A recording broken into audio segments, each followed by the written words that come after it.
Hey everybody, welcome to the GMI Rocket Show.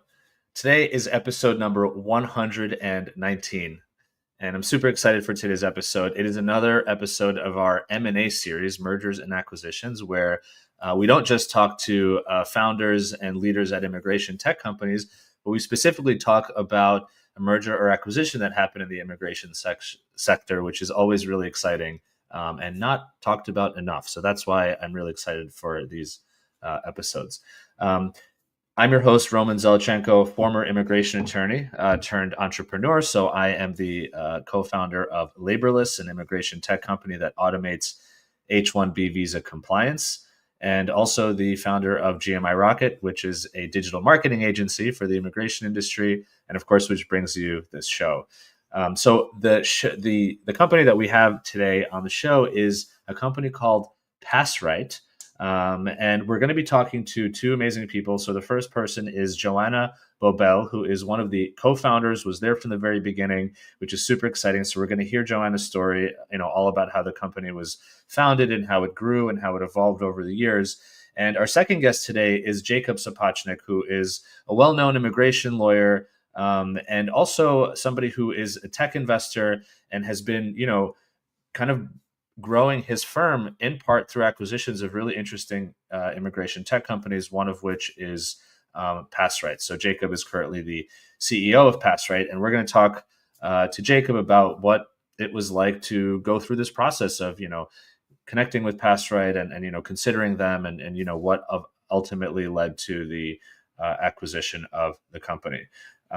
So super excited about that. Before we get started with the episode, I just want to say thank you to the main sponsor of this episode, which is DocketWise. For those of you in the immigration space, if you have not heard of DocketWise, they are an all-in-one immigration case management platform, and they have immigration forms, customizable questionnaires in a lot of different languages, tons of integrations, including with my company, Laborless.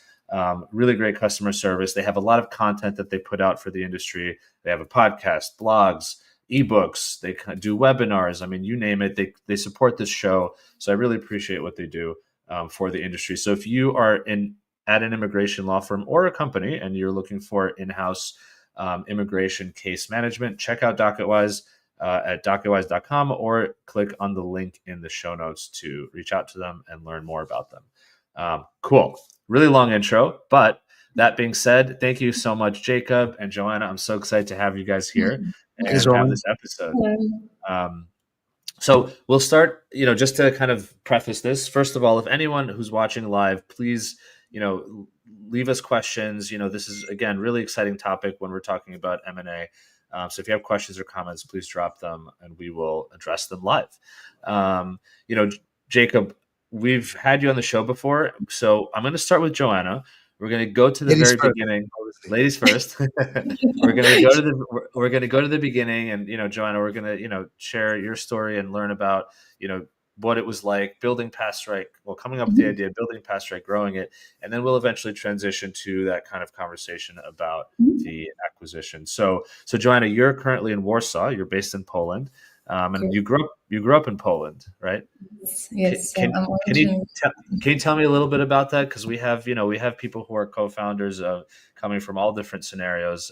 So you grew up in a small town. You're not actually from the big city, right? Yes. So yes. Hi, Roman, and welcome everyone. So that's correct. So I come from Poland, from a very small village on the east side. And I was growing there, and I was spending there, majority of my childhood. Only for the studies, I moved to Warsaw. So I've been spending a few years in Warsaw when I started studying. But yeah, so majority of the time when I was staying there. That's correct. Was it like I'm just trying to picture it because I spent a lot of time in rural New York. Was it farmland? Did people have cows and horses and things like that? Yes, yeah. Proper village. Proper village. So did you grow up with kind of animals or near farms and stuff? Yes, correct. That's so cool. Yeah. That's so cool. Did you work on, I mean, or help, I guess, did you wake up and early and kind of work with animals? I know sometimes kids do that when they're growing up on a Yeah, I farm. have my parents because my parents they had a like small farm. So yes, we're always like living in a small village, and we had a little bit of a like a small farm, and our own vegetables and animals. So yes, I was helping a lot there. But after when I was around 16, I moved out to a little bit of a bigger town where I started high school. So Mhm. there I was coming just like more for weekends Okay. and summer time. Yeah. Wow. That must be so, I can't imagine. I grew up in New York City, and I love going to rural communities, but when I meet people who grew up in this, it's so lovely. You're 5 years old, you go outside, you run around, you have so much Yeah. land. Yeah. Um, That's how it so looked like. Yeah. Hmm. so you finished high school in a sort of a bigger town, and then you went on to university, I guess, in Warsaw to study. No, Not not straight quite. away. So Okay. when I graduated from the high school, I decided to move to the UK for 2 years. Oh, So, cool. because just a little story. So, when I was growing, I started studying English when I was around 13. So, before it was very close to Ukraine. So, in a primary school, we were like learning Russian. So, I can't remember much, but that's how that was the reality. But when my idea was to become a teacher when I was small, like, or when I was growing up. So I wanted to study English, and I wanted to study methodology of teaching languages to other people, like to the students, right? So my idea was I had to go to the UK. I wanted to learn English. I wanted to have a better accent, and then return back to Poland and go, proper university and stuff. So, and that's what I've done. Hmm. Was it so you moved there? Did you go to school when you were in the UK, or Yeah, was it a work study program? yeah. I went to school. It was like a course, like a 2-year course. Mhm. That's so I was working and studying at the same time. Wow. So that was kind of your first immigration experience in a sense. I mean, That's and correct. you were very young, 18 years old. You were coming to a new Yes. country. I guess Yes, your so English. yes, I was fortunate enough that the friend of my mother lived there, and she had two young daughters as Oh, well. So I kind of became like a third daughter for her. So yeah, that was very cool, and was a very interesting experience for me in terms of getting to know, like being in a different country, with time learning your like living on your own. Because of course at the beginning they helped me, but after that I moved out, and all the stuff the immigrant has to do. I had to go for that. Yes. So wow. How did your parents feel about you moving? Were they excited for you, or were they kind of sad that you were leaving, a small they village, were and now you're upset. going? They Yeah. were upset with me because they wanted me to go straight to the university. They didn't Mhm. want me to leave. But well, initially I wanted to leave just for 3 months. But when I arrived there, I was like, "Wow, that's a very different world. I Mhm. want to stay a little bit longer." So then I made the decision, and yeah, that's how That's it all happened. That's amazing. So you took Mhm. this course, great English, and you had this experience. You came back to Poland, and then you Mhm. went on to university. So what did you end up studying at university? Yeah, I studied methodology of teaching languages. So Okay, that's you I've done that. did. Yeah. So that was my first degree. But at the same time, after I graduated from that course, I started working in a corporate world in a big bank. At the very beginning, I was just in a position of management board assistant, and I said, okay, this is also interesting. Maybe I'll take a different course. So I started studying administration because there was like a lot of law and processes. So I've done that. But so I was working in this position for a few months, and then inside the company, the bank was creating another company, which was the goal of this company was to streamline processes across Europe. so that not every country is doing some processes separate, differently, that they wanted to centralize everything. So I was offered to join this company, and there was basically, when I joined this company, there was nothing, walls, Wow. basically. So I was responsible for, from ordering laptops and desks through supporting with hiring and onboarding all new people. So with time, we hired around 100 people. Wow. So when the company stabilized, I took another position. So I was like, after like every few years, I was changing position. So in the end, I stopped. I started working in a position of a transition manager, like a product manager. So. That was my last position at this corporate. But in the meantime, I also opened a hostel, and that's where my first entrepreneurial adventure started. So I opened a small hostel in Wow. Warsaw. Yeah, so after 5 years of spending like 5 years at this bank, I was thinking, okay, like what do I do next? Because like the bigger the organization is, and it's obvious, like in a corporate, it's everything takes a little bit longer. And at one point, I started being a little bit tired because I'm a rather driven person, so I want to do things, and then I thought, okay, maybe I'll take a little break after, and I think what I want to do next. So I had this hostel, it was operating, so I had, stable situation, and I thought I want to travel because I've never traveled, when I was younger, because I was just like from work to work, from one thing to another. So I really wanted to travel, and I've never traveled overseas. So I thought I will travel to the US. And, and that's how I ended up in the US. So I traveled to the US. I applied for the B1, B2 visa as a tourist. Everything went great at the embassy. And I arrived to the US. I had a little bit of a story at the border, so because I was taken to the secondary inspection, so it was a little bit of a traumatic experience for me. Yeah. But at the end, everything was okay. I could enter. Yeah. What year was this, by the way? It was somewhere 2016, I think. Okay. Yeah. Okay. So you came on a B1, B2, and where did Yeah. you where did you arrive to? When you got to the US? LAX. LAX. Okay. Yeah. So you went That's straight to California. Okay. I went straight to California, but because the point, the idea was to travel in California to start with, Hmm. and my boyfriend also arrived there at that time. So that was the plan, Hmm. and that's what we did for some time. We're traveling, between different cities, and California, Nevada, and so we were traveling a lot. But when we were in California, we also connected with a lot of like founders communities, especially in Los Angeles area. And my boyfriend, he was very much in the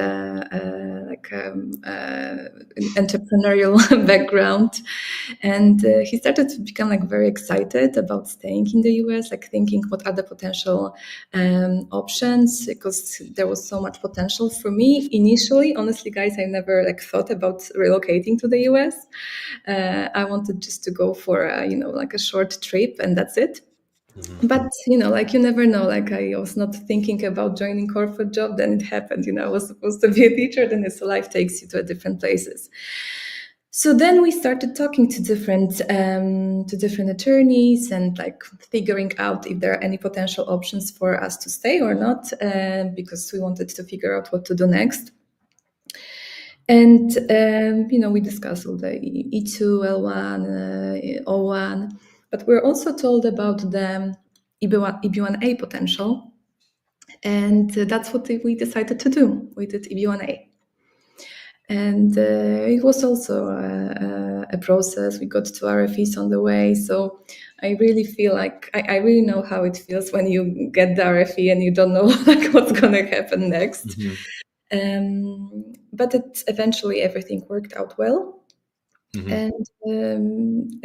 And after this process, we we started thinking like wow, how this process is like so fragmented. Like we were asked to provide documents like so many times. Like why they cannot just ask us at once to provide everything? And guys, like right now, there's like so many companies that are helping, with the streamlining processes, platforms for the upload of documents, and so on and so forth. At that time, there was nothing like that. It was a very different time. So Liran is a very, like I said, entrepreneurial. So has we have to change this. This must change. So initially, he decided to set up a marketplace for immigration attorneys, but very fast he understood that it's going to be difficult to scale it. And then he connected with one of the immigration attorneys, later the co-founder of PassRight as well, and they together started thinking about like creating the platform that would streamline the process, and that the experience for the client will be totally different when you just work with a regular law firm. At the time, the idea was, okay, we have to streamline specifically for EB-1 visas because that's the experience that you had, and you thought, okay, this type of application requires so much supporting evidence and documentation, and it was really uncomfortable. So the idea there was narrow, right? Like, let's streamline the EB-1 process because we had this issue and we want to fix it. So we were focusing on EB-1A, but also O1 because these are super similar. So that was the idea, correct? Yeah. For me, at that time, I was not part of PassRight yet, because in the meantime, I started working actually with Jacob because I was a case manager, and that's how me and Jacob met. So tell me about this, because this is this is fast forward to many years later. Now you guys are working together again. Yes. But at the time, you were working effectively at the firm, as you said, as a case manager. I'm just curious, how did you come across Jacob or his firm, and how did that process start? I want to hear your perspective first, and Jacob, I'll hear yours afterwards. Yes, so we met. I guess so there was some conference. I think we met with Ines, and then we connected. And like I said before, I was like still like figuring out what I wanted to do. I was like, law was not like a new thing for me, and everything was like so fascinating about all the immigration preparation especially after we went through this process on our own. So we started talking, and at the end we decided, okay, let's give it a try. So I started, but I was not working on the extraordinary achievements applications. I was mostly supporting attorneys on the E2 petitions, which I love, the business ones, investment. But after like spending some time in San Diego, because we were living there at that time as well. We had to move to a different city. There was an accelerator program or something, I can't remember specifically, but we decided to move to a different city. So I left, and then I joined PassRight as a customer care director. So I was very much close on the client side and attorney. So I was like kind of like in between the attorney and the client. Sometimes I feel like for me, it was easier to translate what sometimes attorneys are saying, because for us, like even for me today, like everything's just so obvious. But for the person who is coming first time to the country, and then you start talking about all these requirements, you're like, oh, what do they want from me? Yeah. So that was my initial role at PassRight. At the time, I mean, there's so many aspects, there's so many moments there. I mean, honestly, even you starting your own hostel, which is, I mean, that's a risky move, and you were still quite young, and you had this other job. When you decided to go and join PassRight, did you feel like, okay, there's something here? I mean, I see the future. You were working in the immigration space, obviously, at Jacob's firm, so you knew all the potential. You knew how many clients there are. You knew the challenges that law firms might have. Previously, you had your own challenges as the applicant, as the person applying for an EB-1. Now you were also able to see, what does it look like inside, at a law firm. So did you think to yourself, okay, now is a good time to take this risk, right? Because Liran, your co-founder, you guys, it was a risk. You had the stable job. You were stable at a firm. You decided to take that risk on as well. So I'm just curious, what were you thinking at the time? Like, what was the vision, in that moment? At that moment, I don't think I was thinking that much about the vision, but I really like what we are doing. And I just felt it, like I felt like that what we are doing is we are doing something good for people. And honestly, like I was not thinking about, oh, this can be big, this will bring tons of money or anything like that. We were thinking, me personally, I was thinking more about, oh, we are doing something really interesting and good for people. Mm-hmm. And I know that it takes time to build something, so I didn't have in mind, like we need to have immediate, fruits of what we are doing. And I knew that's going to be very bumpy, long road, Mm-hmm. which is fine for me. Like I think that all these previous experiences that I had, when we were building this company inside the bank, it was also like almost 5 years, and it was also like a lot of back and forth. So I was ready for that, and excited, but it was not easy. I must say, we had many low moments. And honestly, with PassRight, it was like many times there was like those low moments, because so when we were in the US, and like the company was it was starting like to grow very slowly. But later we decided to move back to Poland, because there was some personal matters involved here for me. And we decided to take that step, and it was already somewhere mid 2019 at that time. And soon after that, as we just came and settled with this vision of continue with growing PassRight, there was COVID. Right. And like was like another hit. I was like, oh god. And yeah, so after that, after the COVID, like Liran was already like very tired from many changes along the ways, as many founders. And I can also see it today, like I really feel the pain of many founders, because we went through that too.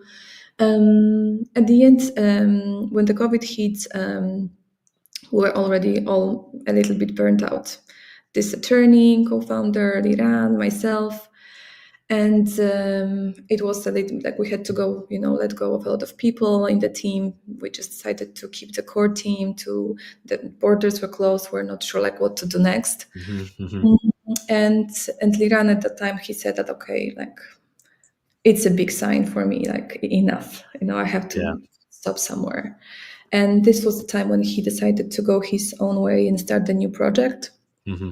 And I decided to stay with PassRight and see what's going to happen next. But because I'm like, I will work slowly and see how it's going to go. So I survived all that, and I overtook the position of a CEO at that time.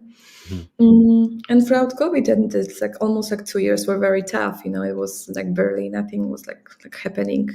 But after COVID, like calmed down, we started like having like a more and more interest, and majority of our clients always coming through the referrals until today.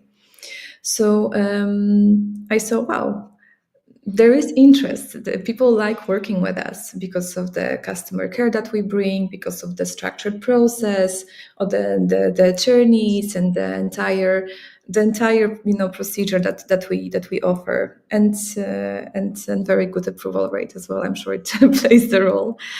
So for some time we were working like this with different attorneys, but where my problem was, when I was thinking about scaling, like how I'm gonna do that if I'm working with few different law firms.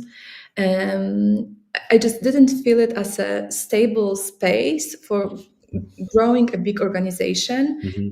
when we can still provide a very good and high level customer care, quality of job, and like the quality that the client is getting at this moment.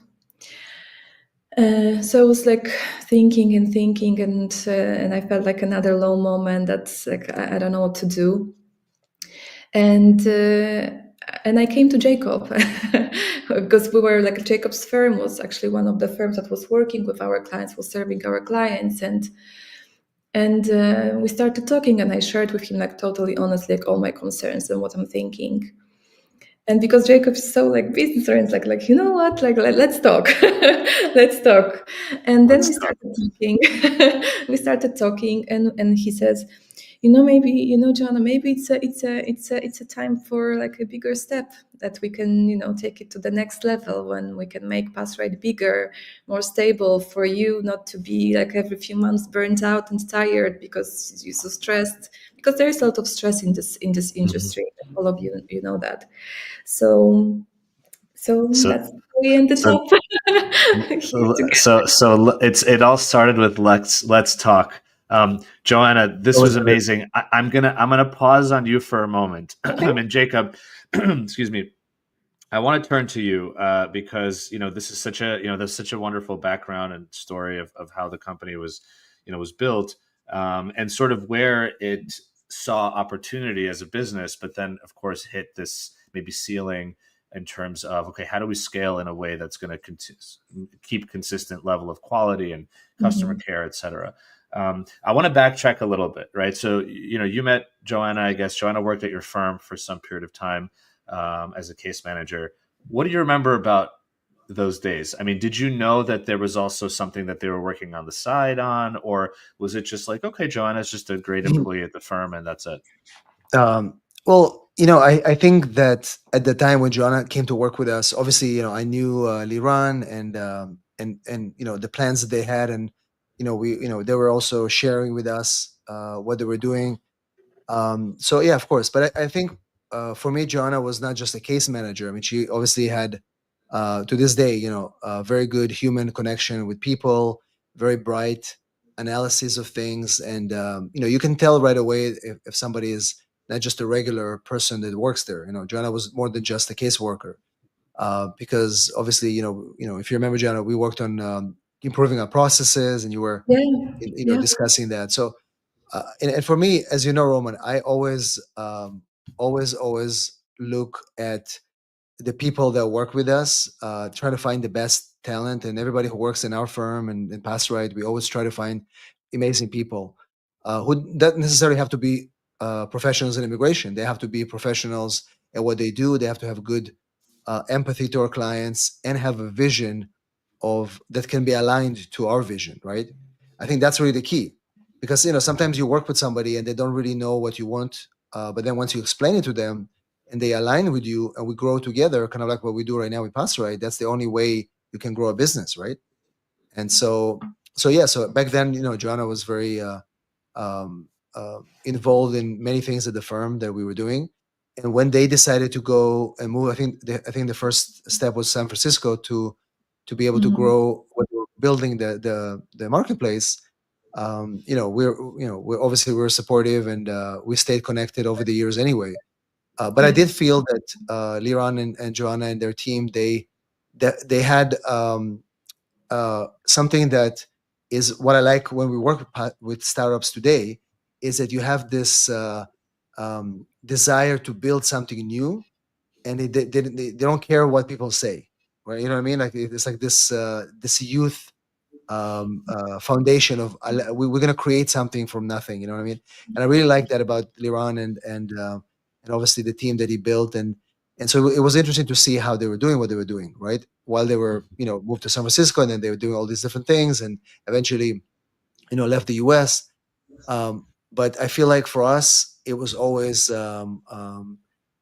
maybe some of the things they learned at the firm and Joanna took with her to continue building. So that was kind of the early interactions where we kind of set the seed, and we always knew Hmm. that we had a good relationship in Hmm. terms of and I'm sure that over the years we had back and forth, Yeah. uh, you know so that was obviously good, but later on when PassRight, when Joanna took the leadership, we continued to be one of their lawyers that's supporting them, as she mentioned, but it was only in a very incidental kind of work where they needed our help. We were providing legal support, filing the cases, Mhm. And I think that's kind of like, how it was until the moment where we decided to, okay, well, where's the opportunity here?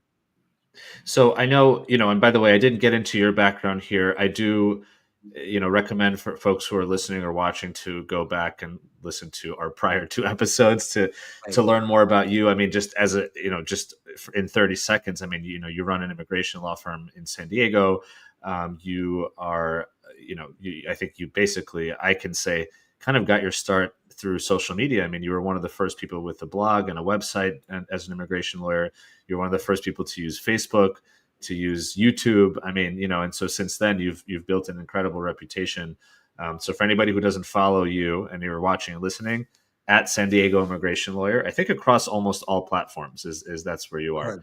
Right. So and also one of the early investors at Simple Citizen, which was an immigration tech company acquired by Fragaman, and so you are, you have a lot of this, immigration background, of course, but then also you've built a firm, you've built the marketing machine there, you've built the technology machine underlying your firm, and you have this sort of technologies arm of your business where you can make these additional investments and acquisitions. So hopefully that was like a very, 45 seconds Good one. background on you. So when you were looking, you were talking to PassRight, you knew what they were, you were supporting the business as a law firm, kind of on a one-off basis, right? When a case came your way, you did it, but there Yeah. wasn't this like big entanglement. No. So, but I guess it sounds like you always knew or saw that there is potential for this platform. There is potential to serve this clientele. So when Joanna finally came to you and said, like, look, here's what I'm feeling right now. This is what I envision and this is what I see, but maybe I don't know how to get it there, or maybe, I'm afraid to take that step. I feel the same way as a founder. I mean, there's some thoughts that I have that I'm like afraid to move forward with, right? Because it's scary. Other thoughts are like, I want to get there. I have no idea how. And it's so great to have mentors, such as yourself, Jacob. So when you guys had that conversation, what was your what was your thought process initially? Were you like, let me sit down and and help you and talk through it, or were you thinking like right away, this is a great opportunity for us to work together? Well, again, because I knew PassRight and I knew Joanna, I think what we decided to, because I think it was important for this to be an organic process Hmm. to come together. It wasn't like a pressure or something like that. It was more like, well, what are we trying to do, and what is the opportunity here, and what is it going to do for each one of our groups? And what we realized is that, as Joanna mentioned, between the time that they started and today, or even when we started talking a couple of years ago, many companies are popping up that do the same thing. They do that. What they try to do is that they try to come in between law firms and founders. And the reason why these companies are coming up, and we talked to John about it as well, is because working with law firms is not sufficient anymore. And the problem with law firms is that they might not be fast enough. Customer service may be a little bit more traditional. The you trying to explain to the lawyer what you're doing and, as a startup, and the fact that you can't get this document versus this document is becoming very frictious. There's a lot of friction there, right? And so that these companies that usually are founded by somebody who kind of like Liran, who got his EB-1A, and now they feel, okay, now let's do it for others. Because again, there's frustration in the market. So we came together and said, well, for us, it's not just that. We know that, well, the biggest problem is that when you work with so many attorneys and many other competitors of ours do the same model, they have other attorneys supporting them. There's no uniformity of service. There's no uniformity of product delivery. Hmm. And we decided to say, our law firm has a good track record in all these cases. If we can come up with one way to support these cases, to make sure that they are done properly by the attorneys who are filing them, then PassRight can be free to innovate with the technology, building the software we're building, providing the customer service, doing the work faster. And now we have both we have the best of both worlds. We have the legal competence that is uniform, kind of like, when you work with McDonald's, their system is always the same. You don't go to one McDonald's in San Diego and you get one customer service, and you go to the one in New York. It's a manual, right? And so we decided, well, we're going to try to get the cases done this way, get the best approvals, get the best work, but at the same time, PassRight knows how to work with the clients, seamlessly obtain the documents, provide good customer service. And that's really why we get so many good results and referrals. As Joanna says, most of the cases we get right now are through referrals. Hmm. There's no marketing done yet, which we will start, obviously, reaching out, building awareness about the product. But the goal is, we really want to be the leaders in the space, because there is a lot of market space in there, and there's a lot of space to get in between the big law firms and the other startups and the actual founders that need the service. I mean, this is a great first step for marketing, having you guys on the show. So I'm very Yeah, excited about exactly. that. It's the Yeah. first So, podcast we're talking about this. yeah, that's right. Yeah, I'm honored to have you guys, share the story here. And I definitely can understand that. I mean, of course, even so this was right now it's 2025. So these conversations are happening around what, 2022, 2023, I guess. Late Yes. 2022, I would say. Yeah. Yeah. So So, yeah. Yeah, and by then, to your point, there were already, and there continue to be companies that are focused on, absolutely. O1s and EB1s and things like that, and they have a similar type of model. And it makes sense. People are expecting more technology to enter their lives, including in immigration law. They're expecting to use nicer looking screens and maybe mobile apps or whatever it might be. But law firms are not technology companies, and Yeah. while maybe that's changing with this whole sandbox, in a variety of states, there is still a disconnect in a sense. So I definitely understand this middle layer. From your perspective, Jacob, as somebody who has scaled your own practice, and you've obviously seen this happen at technology companies that you were part of. How did you guys, from what you can share kind of publicly, how did you guys start talking about building this partnership? Because Joanna, you had other firms that you had to work with. And so the idea here was, look, if you want to centralize and scale this, you need to have consistency. Come, let's partner. Let us be the only firm that you're working with. So how did that sort of conversation move forward? Was it an investment? Was it, let's just try giving us all the cases first? I'm just trying to understand the background so that other people maybe have ideas of how they can, build their businesses So, correctly. in the beginning, obviously, what we wanted to do is set the ground, like what is actually going to be the benefit for PassRight, what is going to be the benefit for the law firm. Hmm. And before we even talked about acquisition or money or anything, it was more about what are we actually going to be able to achieve by doing that, right? Hmm. It's not like, well, let's do it and then what. So we had a lot of discussions about that, which took almost a year. I remember, Joanna, we were talking back and forth, trying to understand, like, what is actually, if we do this, what is the unique proposition that we're bringing? How are we going to be different once it's going to happen? And those things were the beginning, right? So we realized that the biggest thing that we see is that clients need support and protection. Clients need to be fully accounted for when they go to an interview at an embassy, when they go before USCIS. We wanted to make sure that we are not going to be vulnerable to anybody coming back and saying, oh, you guys are not a law firm, or, this is a crappy work. So the point was, like, if we're going to do this, we will have both the law firm's reputation, both law firms' know-how and ability to protect clients. But at the same time, we have PassRight's technology, customer care, the process that they developed, which is very unique. And together, that creates an almost a win-win situation where somebody can say, well, why should I work with PassRight versus company A, B, and C that does similar things?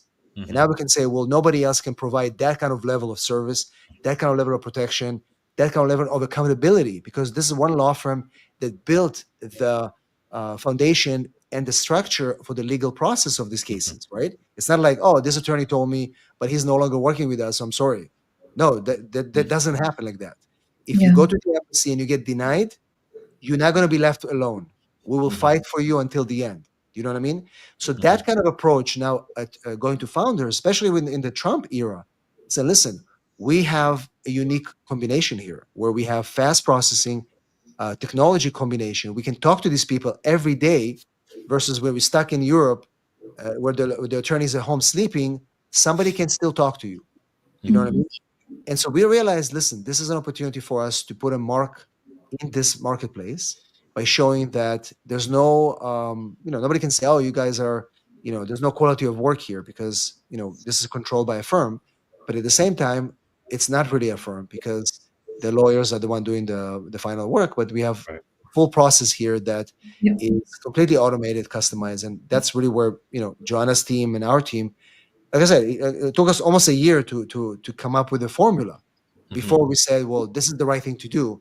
Let's just get this acquired, put together a new entity around here, build what we need to put into like you build a recipe, a little bit of paprika, a little bit of this, salt, this and this and this.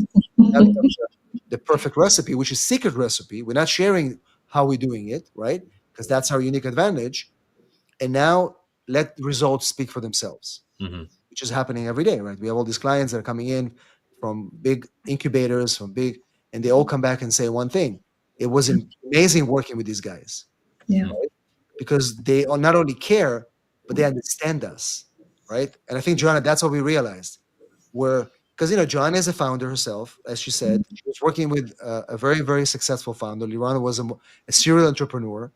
Yep. Many other people that we worked with, and so we understand how they think. We know how startups think, and so when Yeah, we we come, speak the same language, definitely. we don't just throw a checklist at them. We involve them in the process. You know what I mean? Which other companies can do because they Right. don't have the startup idea. They don't have the legal expertise because they work with all these multiple attorneys, and you just kind of end up working with just another company, right? So, Joanna, I'm curious from your perspective, when you were having these conversations over that year, how did all this sound to you? Did this sound like the solution potentially to your problems? Did you see this as this, method for you to now scale and feel more confident with the foundation underneath PassRight to be able to grow? Absolutely. Yes. Yes, because I had exactly the same type of thinking as Jacob just described. Because like as long as you're keeping a very small company, which is super small, serving few clients, then if you are working with few attorneys, it doesn't matter. You can handle. You will remember. But as soon as we started like having a few more clients, like we said, okay, who was the attorney here? Like at the background, you start like. And I had this fear, like, oh my God, what if one of the attorneys, or I forget that the attorney didn't do something, or on time, and I felt like if we go big, there will be a lot of chaos. So when we started talking, I really felt like this is the right direction because everything is within the same entity, and there is always someone accountable, someone who will want to to solve the issue of the client. And in addition to all that, like I knew Jacob for years. I knew that we have the same mindset in terms of the customer care, like treating clients and helping. So for me, I felt very, safe, and I felt very happy that this is the potential direction for us. Yeah. So, I want to know from you, kind of how important is that to you, right? I mean, most of the time, look, a lot of tech companies exist in this industry. They're pretty small, Yeah. right? Relatively speaking. And so if there's ever going to be an exit with them, they will be probably joining larger organizations, whether it's a big firm or whether it's a larger tech company, we see that happening. How important was it for you, Joanna, that you felt aligned in terms of personality, in terms of thought process, in terms of like business understanding? How important was that to you as, the founder of a company who's co-founder of a company who's kind of, you're not going to give it up, but you're going to now join something bigger? For me, it was the most important thing because I knew that if we do this, it's going to be the relationship for years, right? That's what we are planning to do, what we're planning to build, or how we're going to do. We're going to work every day. So I needed to make sure that we are fully aligned here. And we were, so that was the good thing. But I'm like rather like black and white in this type of thing. So if I didn't feel like it's gonna be the right combination, I was honestly ready to like even shut down PassRight, because like sometimes I even had that thoughts in this most burnt out moments. Like it's like, okay, enough. So in this discussions with Jacob, I like. When I make decisions, and very often I also like take into account like what is my intuition is telling me, like not just calculation, but also like what's here inside, and it felt right. it was like it felt right to do. And Jacob, I'm curious from your perspective too. I mean, this is now you've been on the show before talking about your firm acquired a company called TN Visa Guide. So it's in a sense it's you're building up this sort of technology infrastructure. How important is that to you? I mean, this whole idea of like you're working with talking to founders and you're thinking about sort of having this company like PassRight join under your umbrella. How important is it that your mindset, you're looking at the business, it's great, the product is great, how important is the mindset, the thought process, the kind of the personality match, or maybe it's not a match necessarily, but it's a complementary personality. How important is that for you when you're looking at organizations to acquire or invest in? Well, I mean, it's very important because if me and Joanna and the rest of the team, we have a very good leadership team at PassRight, amazing people that Joanna is responsible for finding them and training them. And if we didn't have the alignment about how they think, how they are caring about customers, how they are thinking about the end result of we cannot possibly get a case denied.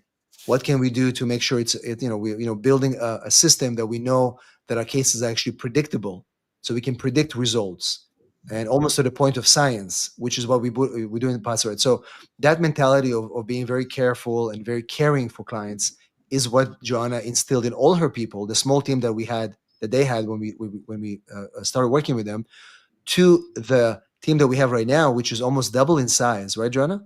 Double or triple in size since we over. Yes. And all these people that are joining are still being vetted by the same people, the original team, that make sure that we don't have any people that are not aligned the same mindset, making sure that people are careful, caring, very, very creative. We always make sure people have other hobbies and things outside of work. And so absolutely, if me and Joanna didn't have a connection like this where we were able to see eye to eye in business, in life, in everything, then I wouldn't be able to work with her. Mm-hmm. And trust me, Roman, over the years, I was talking to many other companies related to immigration that I was thinking about doing a similar idea. And even with the TN Visa Expert, what happened there is that the original team didn't stay because we didn't see a similar eye-to-eye approach. I wasn't able to work with them because of our mentality. So we had to completely reshuffle this company because I wasn't able to work with the original team, right? I did like their TN expertise and the fact that they had a beautiful SEO and all that kind of stuff, but everything else was completely reshuffled, and I had to start from zero, right? Mm-hmm. You can't. It's kind of like you think about it. It's like marriage, right? You're not gonna get into a marriage where you don't feel aligned with your partner just because they say Right. that the person is beautiful or rich or whatever the reasons are, right? At some Right. point, you're gonna look yourself in the mirror and say, I can't live with this person anymore, even though she's pretty or rich or whatever. It's the same thing. We have been working together for the past 2 years. Uh, Obviously, there's always ups and downs, not in the relationship, but just because of Sure. what happens. Trump, clients get denied, clients anxious, people want refunds, whatever the issue is. But we still come together as a team, right? We all have, there's never a situation where me, Joanna, or the other team will say bad things to each other or Right. disrespect each other. It's always kind of like come together. Well, how can we solve things? Right. What can we do to improve this person's life, this client's? You know what I mean? So Yeah. it's the only way. Otherwise, why would you want to work with somebody you don't like to work with? You don't I have to. always look. I always look at it as. I mean, I've heard this a million times before, where 1+1 is more than two. You Absolutely. want you want to be able to not just continue in parallel. You actually want the combination of the two entities to be Yeah. something even greater. And Roman, I think that what we realize is that, especially when you go into something like that, it's almost like we're rebuilding something like the company. You realize that this industry, when I say industry, it's the processing of visas for high talented individuals, EB-1As, O1s. This is far beyond visas, right? This is an industry that has individuals that are coming here to build companies, to raise money. You're working with VCs that rely on these people to be able to stay here. And I think sometimes when you work with a traditional law firm, they don't see it. They don't understand that. All they see is a checklist. Do you have what I need for the O1? No, go home. Do you have this? It's beyond that. The founders are telling us, listen, we are here stressing out. Like right now, we have a case where a guy, he was working for the law firm. There's an RFE. The law firm completely messed up the case, and they don't have empathy for the guy who's about to lose his investment from the VCs, right? Whereas with PassRight, we're okay. What can we do? Let's talk to the VC. Let's do this. We are doing things beyond what we're supposed to do on the visa side because we're working with them as a team. You know what I mean? And that's really what we're trying to do here, and how we feel we can be, at the top of this industry by providing not just the legal service, but beyond that. So to that point, can you? Well, first of all, I do want to take a quick pause here. I totally forgot to do this earlier because this is such a great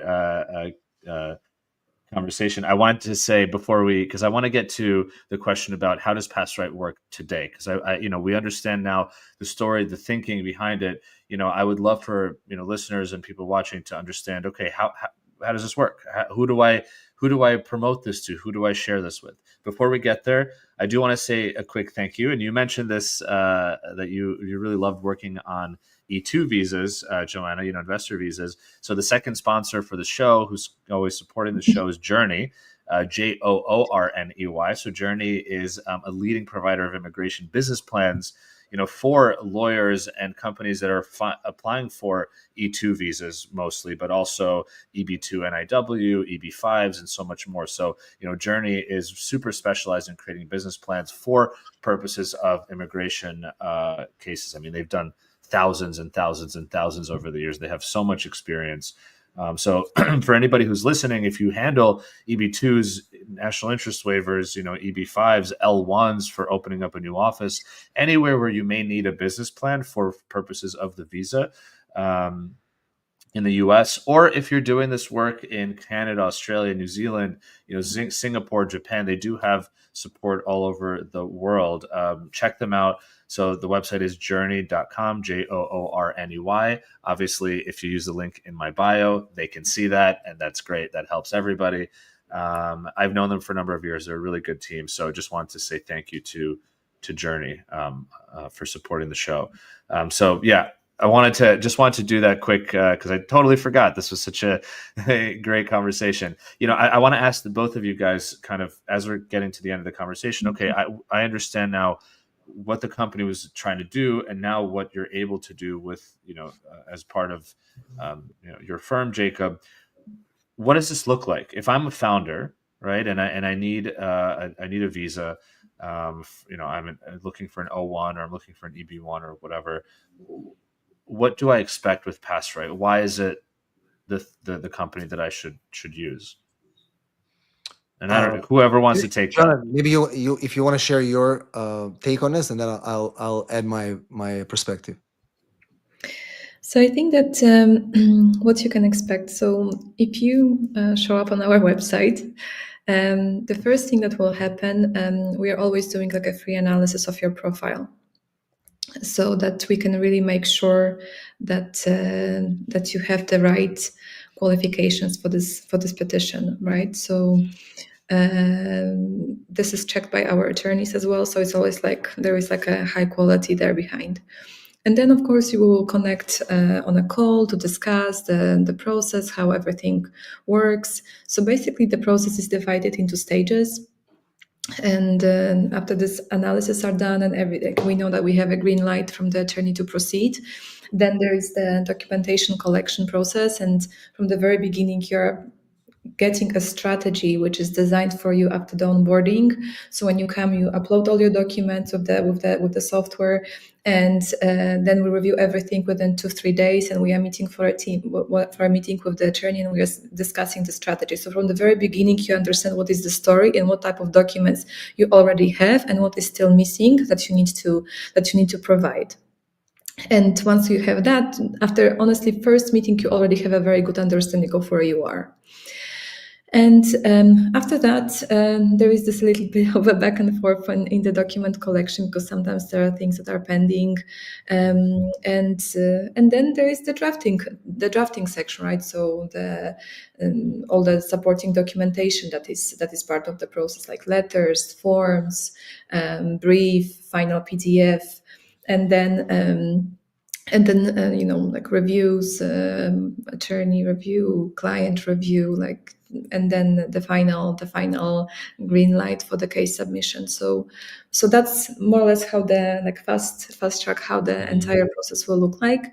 And at this moment we have around, I think, 95 or 98% approval rate. So yeah, it's quite good.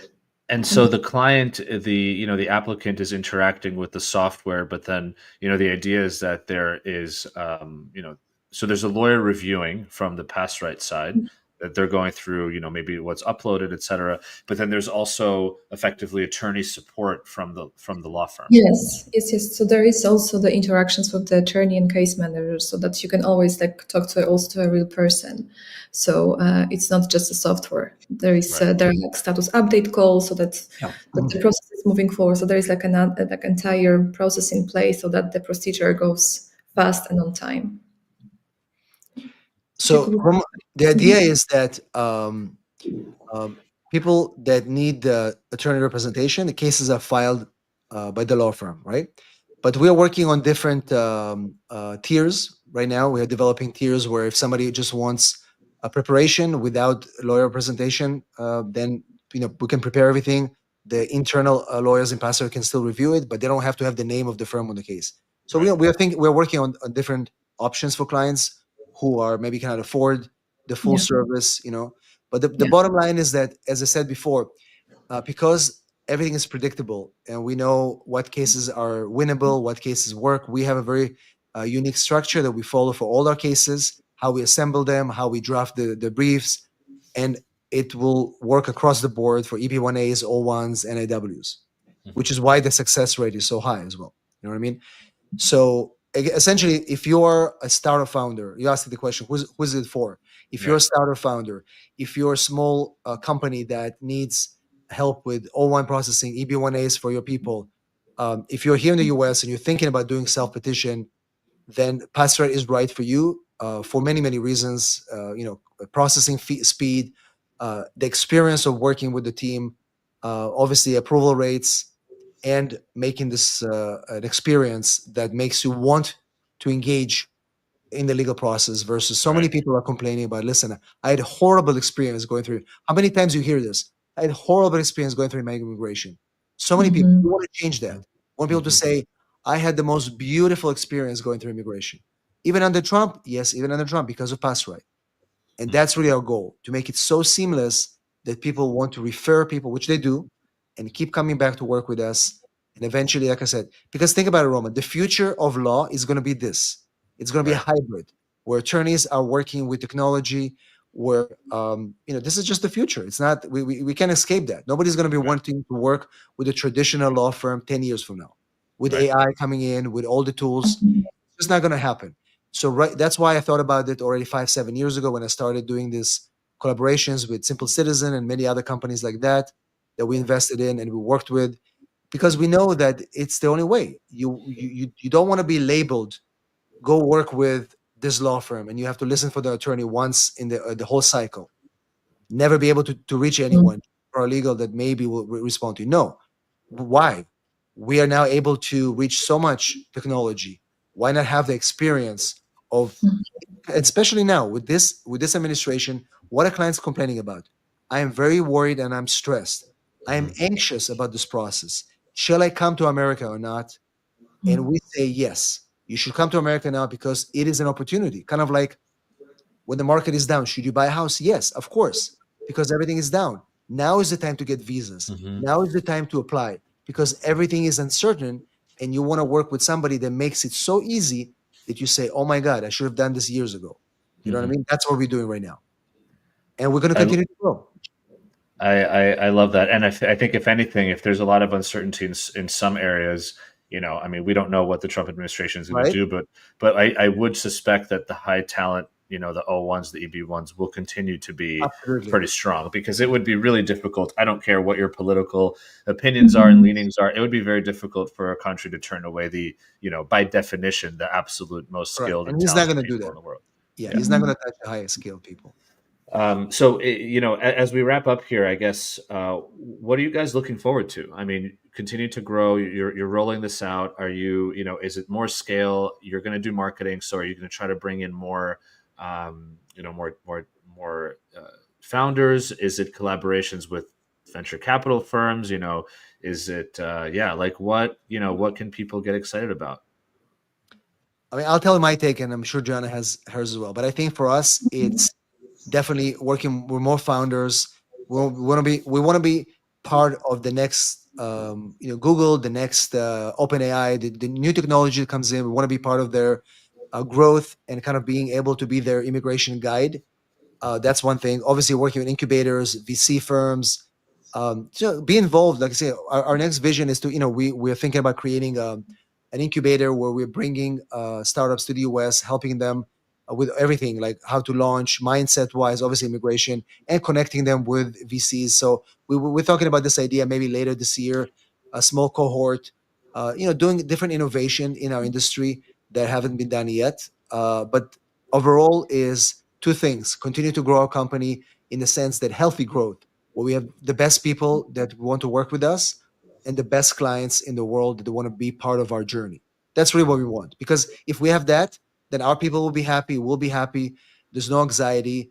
And we'll also feel that we're making an impact, Roman. Because Mhm. trust me, every startup we bring that wasn't stuck in an embassy, wasn't not let into the country, is another check mark on our wall saying that we helped these guys innovate, build amazing things, and we're just a small dot in their journey.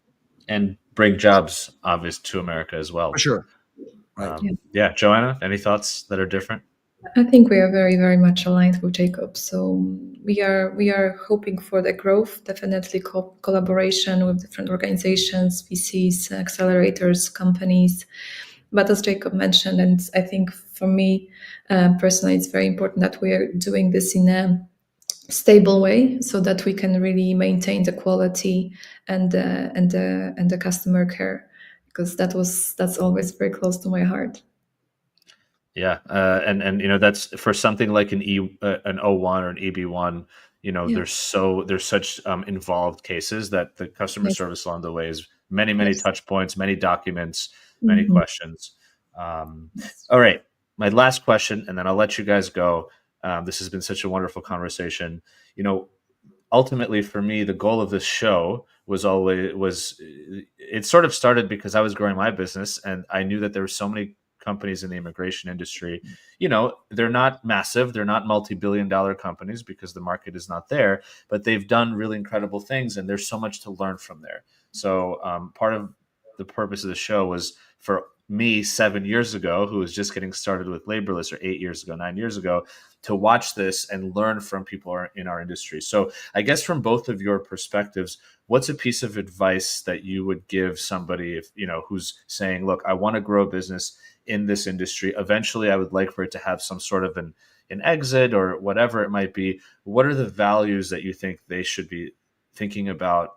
What's some advice that you could share to kind of a young, just starting entrepreneur in the immigration industry? I think patience, patience and persistence. That you need to go there slowly and believe in what you do, and get good mentors as well. Yeah, I I love that. think that's from me. Absolutely. I mean, I think for me, this advice changes all the time. But I think for now, what I've been hearing from a lot of people is the biggest thing is that stop crying over spilled milk and move forward. What I mean by Mhm. that is you try something, it didn't work. I hear so many people kind of delve on it. They delve on it. They, oh, you know what? If I did this, I just spoke to a founder in our space as well, and he was talking about, oh, 4 years ago, if I've done this and this and this, I'm like, listen, stop. 4 years ago is not now. Let's just forget about it. Erase that chapter. I think that the ability to erase a Mm. failed experience in our mind is the biggest talent, the biggest power anybody can acquire. It is an acquired skill. Or Mhm. imagine you invest $10,000 in something, you lose that money. Now you're sitting there and say, well, what if I didn't put this money in there? I could have bought da, da, da. Or if I didn't put this money there, you lost the money already. Forget about it. Right. You know what I mean? Right. I was like that, not to that extreme, but I was a little bit of a delver. But once I developed the skill to forget about it and be able to clean the slate within a minute, because well, not a minute, within an hour, because you have to mourn the event for 1 hour and then you move on. Once you develop that skill, it's such a liberating experience and it gives you the power to move on. Mm. And most people are stuck because they don't know how to move on. And I think if you learn how to do that as a founder, in addition to what Joanna said, then you're golden. Mm. Nothing can stop That's you, that's right? that's tough. I mean, it's an emotionally tough, but I know, but once that's you really develop good that, advice. because what happens when your body becomes accustomed to doing that, other things in you change. Mm. It's not just this one thing. Then you become more open to ideas. Then you become more resilient. Then you start caring less. I mean, I'll tell you an example. I post a video online and you get all these hate comments and all that. I don't care anymore. I couldn't care less. 3 years ago, I would come home, I would delve about it. I'm like, do you really think this is so bad? What I said? You know what I mean? Hmm. But that applies in business as well. Hmm. Because okay, fine, I missed this opportunity. Let's move on. You know what I mean? And I think that is so important because it is also helpful when you work with clients who come say, "Oh, this is fine. Let's refile. It didn't work. Let's just refile." You know what I mean? Or oh, you could have done this. Doesn't matter. Let's just refile. Hmm. And so many people are just like stuck in that mindset. And I think that will be the biggest one. If you can work on that, you'll remember that conversation. I love it. Thank you. This is both really, really good advice. Joanna, Jacob, appreciate you guys both so much. Congratulations on Roman, this. always supporting immigration tech, immigration innovation, and I think you will be remembered as one of the people that helped move a lot of these companies forward. I hope so. That's always been the goal. So Yeah, appreciate you both for being here. Thank you for taking the time, and I'm excited to continue to watch PassRight grow. So thank you both. Appreciate it. Thank you. What an amazing conversation. Really, really highlight there at the end in terms of the advice. Good mentors, and being patient, and then also when there are failures, thinking about them and then quickly moving on and moving forward. I think that's really, really wonderful advice. So thank you all so much for tuning in, for watching, for listening. Want to say thank you to the main sponsor again, DocketWise. Won't repeat everything about them, but DocketWise is one of the leading immigration case management platforms in the immigration space, with forms, immigration forms, obviously, which is where they started, and honestly, we're one of their that's one of their biggest advantages. But they have amazing questionnaires, integrations with all sorts of apps, and from calendar apps to LawPay, which is one of their sister companies. DocketWise does a really good job of providing content for the industry, which I really appreciate. They have a great podcast, so check it out, with their co-founder James Pittman. They have ebooks and really great blogs and so forth. So if you're in the market for an immigration case management system, definitely check out DocketWise. But even if you're not in the market, you can learn so much from what they put out there. So I definitely encourage you to visit their website, sign up for their newsletter, follow them on LinkedIn and so forth. So link to DocketWise is in the show notes, or if not, docketwise.com. Thank you, everybody, so much. This was an awesome episode. And we've got another great episode coming up next week. So continue to tune in. In the meantime, thank you so much for being here. I appreciate it. And have an awesome weekend. Peace out, everybody.